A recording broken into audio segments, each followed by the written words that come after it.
Okay, guys, so we are going to try this video lecture sort of thing here with American government class. What I'm going to do, since we usually take several days to cover a section per se, or a chapter, um, it's probably going to be broken up over a number of videos, and I will be going back to PowerPoint here to do some of the stuff, but for Congress, I kind of had an introductory presentation on the smartboard software. So I'm just going to go ahead and start going over some of it. Chapter 9 is about the legislative branch, Congress in general. It covers both the House and the Senate. As your book noted, Congress, if you look at approval polls or opinion polls, if you ask the average American which branch of government is the least successful or functional or however you want to phrase the question, Congress is always lowly ranked.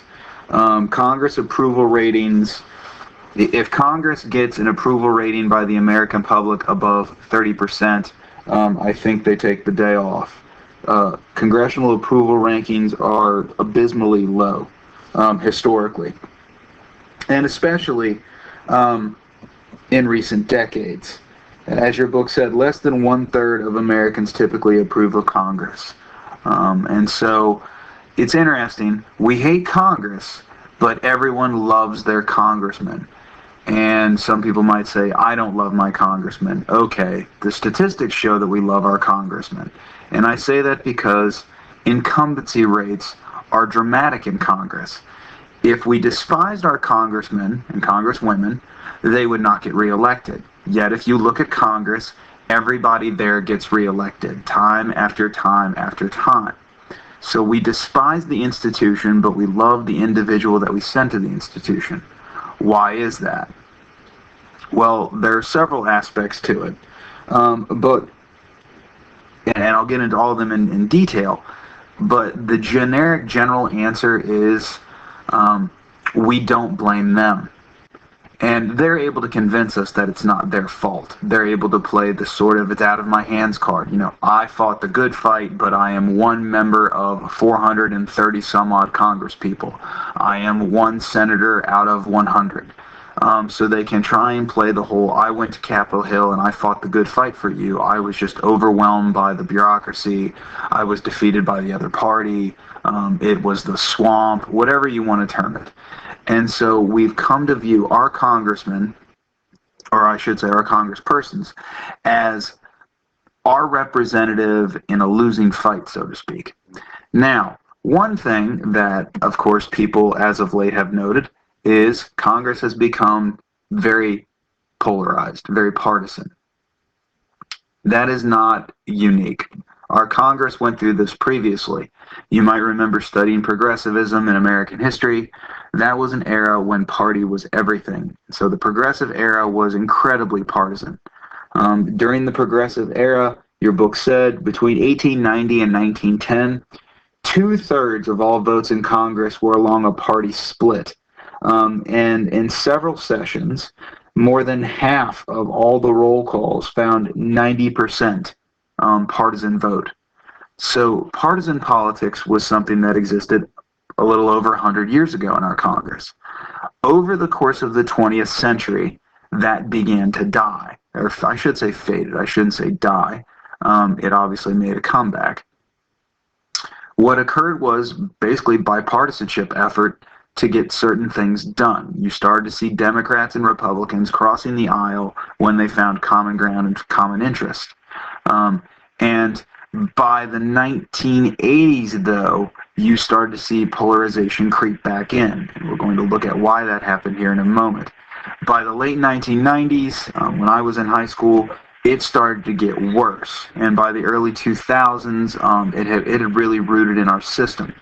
What happened was the people that tended to be the swing vote in getting bipartisan legislation done disappeared. Liberal Republicans and conservative Democrats all but disappeared from the American political landscape.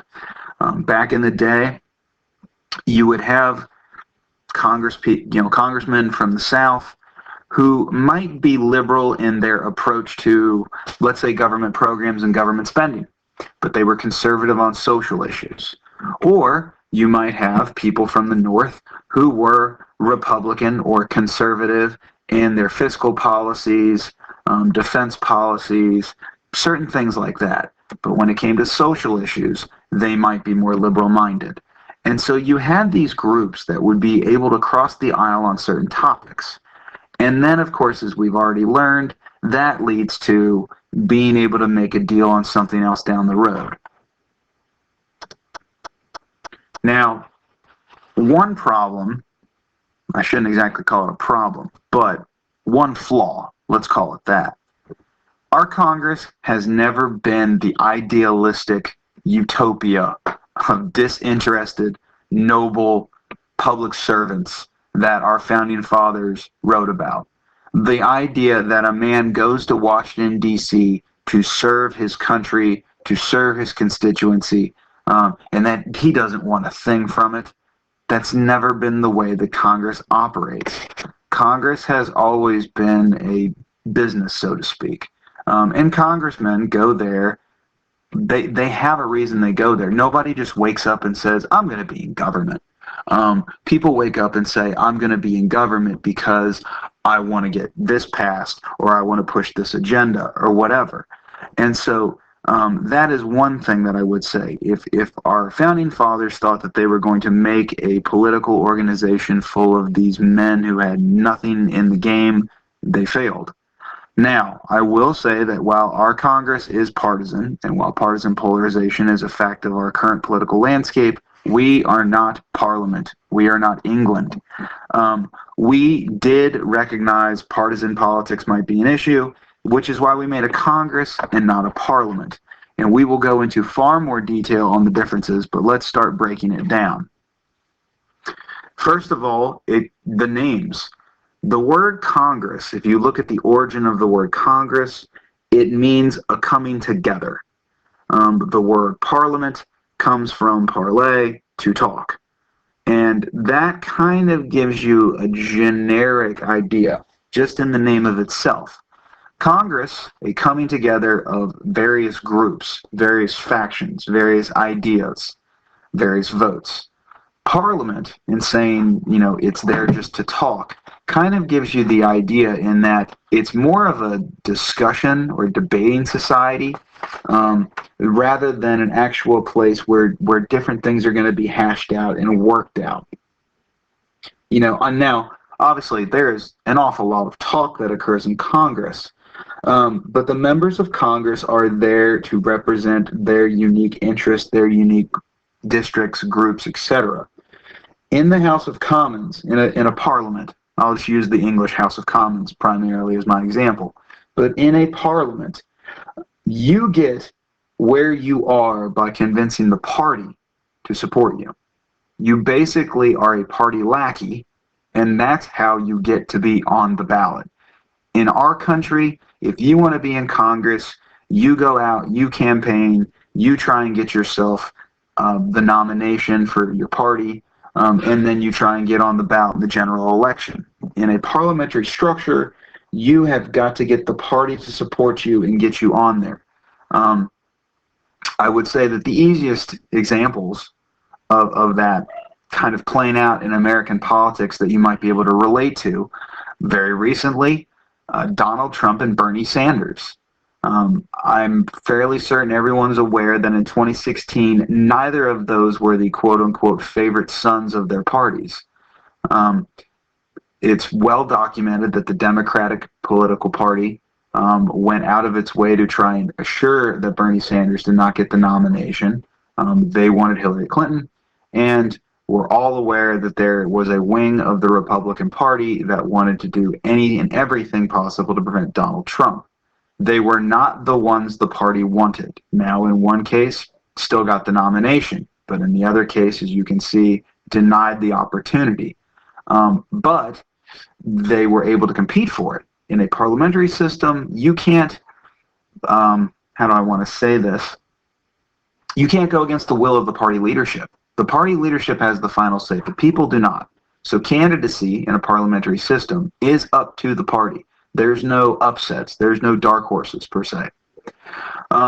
And because of that, Parliament tends to be far more loyal to the party. Parliamentary governments are a truly majority government. Basically, the only way that your party gets control of the situation is to actually win control of the parliament, to get the majority.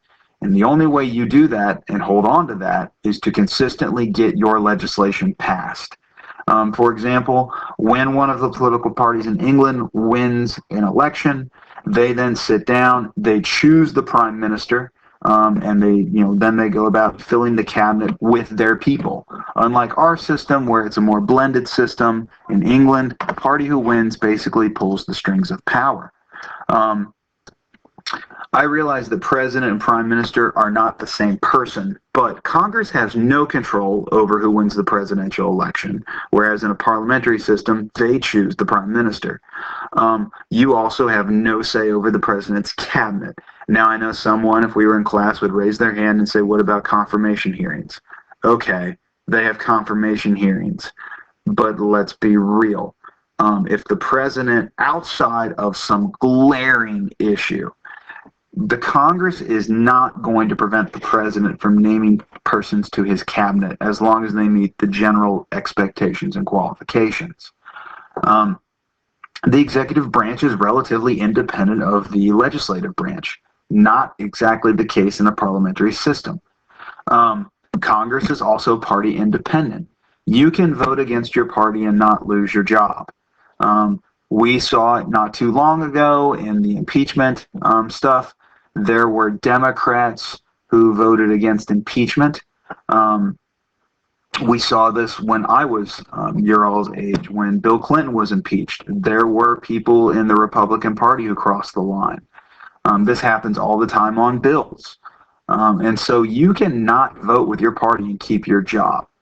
Mitch McConnell does not determine who's a Republican senator. It's up to the voters of that state. Nancy Pelosi. Now, there are ways that Mitch McConnell and Nancy Pelosi can make your life difficult, but they cannot completely strip you of your post within the government. Parliament, hence the talking part, their job is debate. There is a government, and the government is in charge. The party that has won the election is in charge, and they are making plans, and they are basically discussing and hashing out the plans. The minority party can make their arguments, can state their case, but they're basically at the mercy of the majority government. In our system, as we are all aware, it works a little differently. What happens is Congress, they are there to represent their district, their constituents, their state, however you want to term it, and then they are to pursue the course of action that those people want. And then they sit down in committees, something we will talk exhaustively about coming up, where they really work out all the details. I know that it's somewhat romantic to imagine that most of the heavy lifting of our government is done in the chambers of Congress, where all of these men and women are gathered, and it's very professional and formal, and these great eloquent speeches are given. It's like out of a movie. Yeah, the truth is, a lot of the work is done in small meetings that you and I will never see, we will never hear about, in these little, subcommittees, in these little hearings, and then they just basically bring the finished product over. Most people kind of already know what's in it. There's not a whole lot of arguing and debate because everyone's seen the rough draft. Basically, they're just kind of fine-tuning stuff, and then they roll on. Now, being a member of Parliament, and that's what MP stands for, Member of Parliament, is not a sweet gig, so to speak. You do not get a lucrative paycheck. You do not have a large staff. And as it says there, you have very few resources at your disposal. It is not an impressive or powerful job. I'm not completely, shutting it down. I don't think people necessarily turn down the opportunity to be a member of Parliament. But it's not the kind of position I think that you pursue as a career for the rest of your life. On the other side of the coin, being a member of the United States Congress is an awesome position. For example, and I sort of jokingly said it, league minimum is $174,000 a year. That was in 2015. I don't know if that number has changed. But in 2015, a newly elected member of the United States House of Representatives made $174K a year. You have to remember you will also be given a health care and retirement package. And it will definitely not be the baseline Obamacare health care. You will be granted a large office. You will be given an allowance to hire a staff. Your staff will number well over a dozen individuals.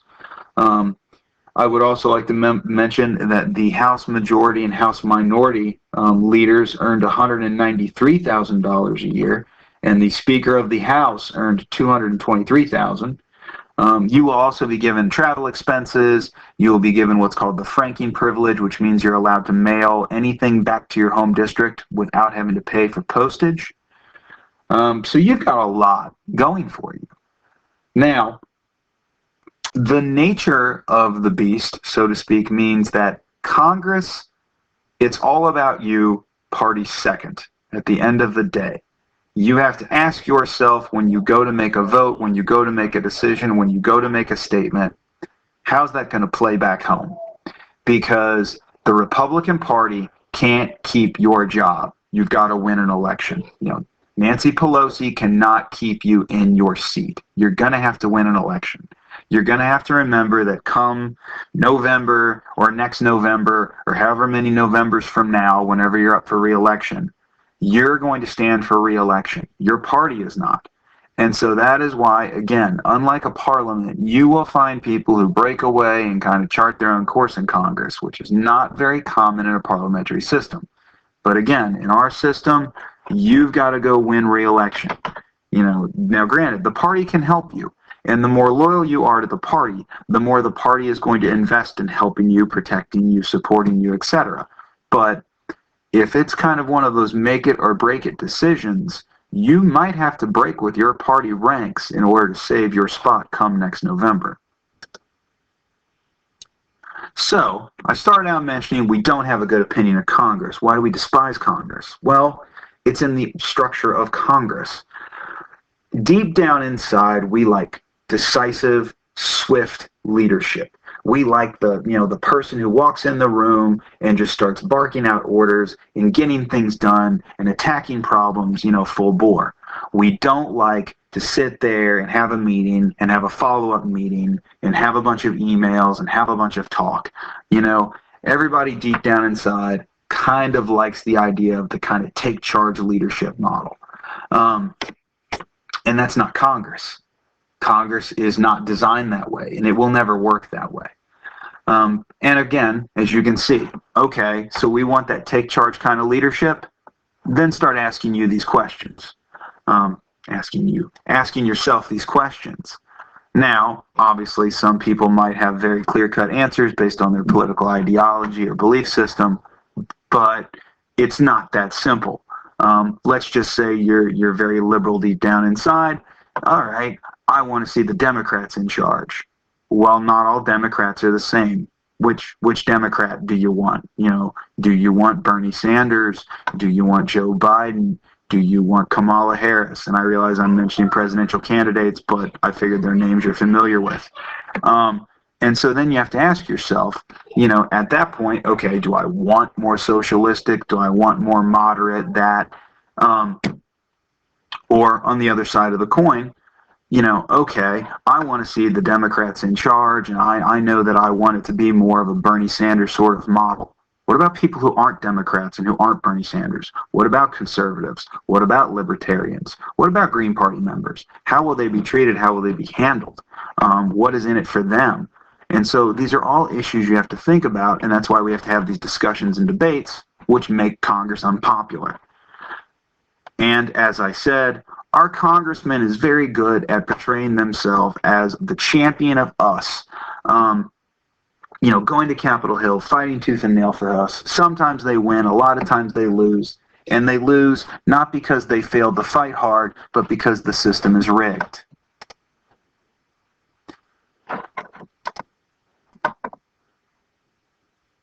And I think it's where I actually need to stop and get ready to start the other one. So as I said, we'll have several videos per section. I think I just wanted to kind of do the intro. I'll start kind of breaking down some of the more detailed aspects. We'll start to really look at the structure of the Congress, etc.